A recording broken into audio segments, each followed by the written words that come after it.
Hey everyone, Richard Bass here from Thriving with Richard Bass. Today I'm incredibly excited to dive deep into a topic that can completely transform your parenting journey: positive reinforcement strategies that truly work for our neurodivergent children. And I mean strategies that actually make a difference, not just temporary fixes. Before we jump in, if you're new to the channel, welcome. We talk about all things parenting, ADHD, ODD, autism, and how to help our amazing kids thrive. If you haven't already, hit that subscribe button and join our supportive community. Now let's get into the meat of today's topic. You know those moments when you feel like you're constantly correcting behaviors?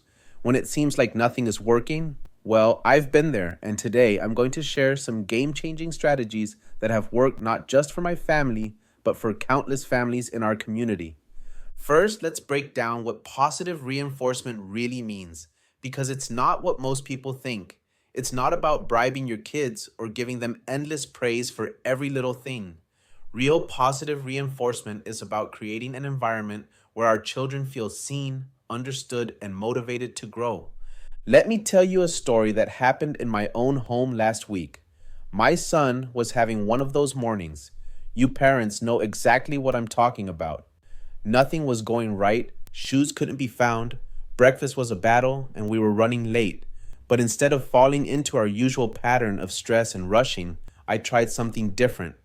I noticed he had independently remembered to grab his water bottle, something we'd been working on. Instead of focusing on what wasn't done, I said, "Hey buddy, I noticed you remembered your water bottle without any reminders. That shows me you're developing great responsibility skills." The change in his demeanor was immediate. He stood a little taller, and suddenly getting ready became easier.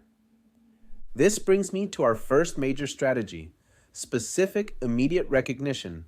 When we're specific about what we're praising, it helps our kids understand exactly what they did right. Instead of a generic, "good job," try these phrases. "I saw how you took 3 deep breaths when you felt frustrated. That's excellent emotional regulation." "You remembered to use your quiet voice in the library without any reminders. That shows such good awareness."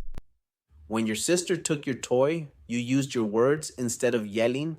That's amazing problem solving." Now, let's talk about one of the biggest challenges many of us face: homework time.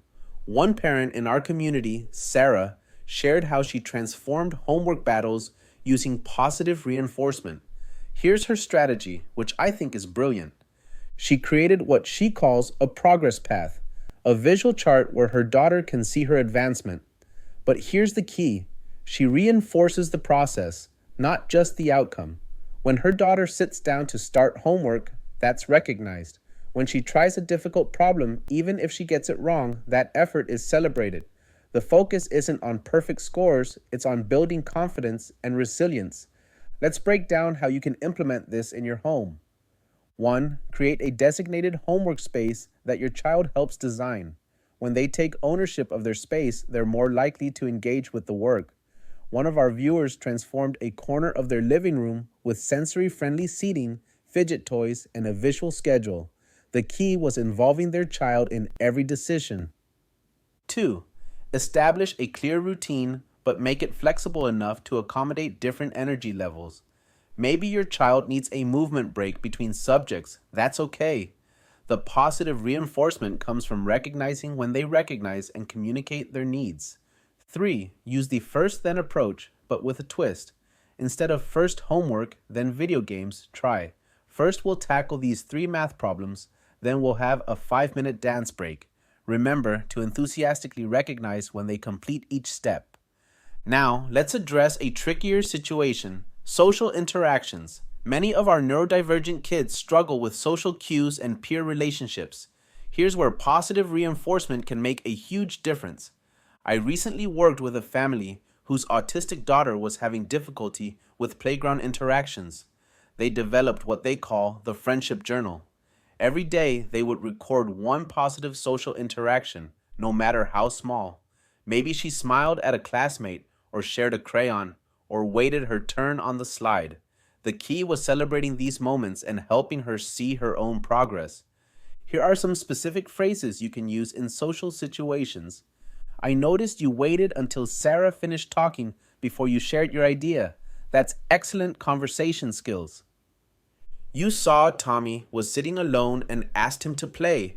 That shows such kindness and awareness. When you were frustrated with the game rules, you asked for help instead of giving up. That's great problem solving.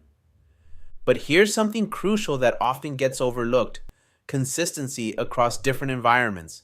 Your positive reinforcement strategy needs to work at home, at school, and in the community. This means 1. Communicating with teachers about your approach. 2. Sharing successful strategies with other family members. 3. Adapting your reinforcement style for different situations. Let's talk about meltdowns for a moment, because this is where many parents struggle with positive reinforcement. It might seem counterintuitive, but these challenging moments are actually perfect opportunities for reinforcement. When your child starts to regulate even slightly, that's your moment. I see you're working really hard to calm your body down. Taking deep breaths was a great choice. Now I want to address something I hear a lot. But Richard, won't all this praise make my child dependent on external validation? This is such a great question, and here's what the research tells us. When done correctly, positive reinforcement actually builds internal motivation. The key is making your recognition specific, genuine, and focused on effort rather than outcomes. Here's a real game changer I want you to try this week: the Caught You Growing Challenge. Set a goal to catch your child doing something positive at least 5 times a day. Keep a small notebook with you and jot down these moments. At the end of the day, share them with your child. Not only does this reinforce positive behaviors, but it trains your brain to look for the good instead of focusing on challenges. Before we wrap up, let me share one more strategy that's been revolutionary for many families in our community: the Progress Portfolio. This can be a simple folder, a digital album, or even a wall in your home where you document your child's growth. Take pictures of completed tasks, write down successful moments, save evidence of progress. This becomes a powerful tool on harder days, reminding both you and your child of how far they've come. Remember, my friends, positive reinforcement isn't just a parenting technique. It's a way of seeing our children for all their amazing qualities and helping them see those qualities too. It's about building confidence, resilience, and a strong parent-child connection. That's all for today's video. If these strategies resonated with you, please hit that like button and subscribe to Thriving with Richard Bass. Drop a comment below sharing your positive reinforcement success stories. I absolutely love hearing from you all. And don't forget to hit that notification bell so you never miss our upcoming videos on parenting strategies that actually work. Until next time, keep thriving, keep growing, and remember, you're doing an amazing job. See you in the next video.